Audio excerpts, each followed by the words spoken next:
Bem-vindo ao curso do Microsoft Planner Básico e Planner Premium. Aqui eu vou falar um pouquinho sobre como inserir uma tarefa no Planner, como agrupar essas tarefas em pacotes, como é que faz para criar predecessão de atividade, como é que a gente prioriza essas atividades e muitas mais funções avançadas ali, como é que faz para colocar no chat, tudo isso, tá? Então tudo está nesse curso.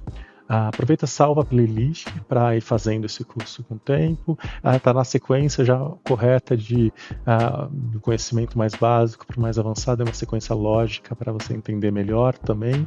Então segue a sequência. Se inscreve no canal, porque a gente sempre vai ter novidades a respeito do Planner, se te interessa, tá?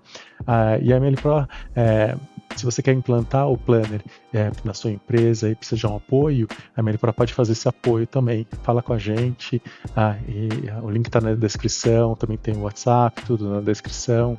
A gente entra em contato, que a gente marca uma reunião e a gente pode ver como é que a gente pode te atender, tá ok? Obrigado aí e bom curso.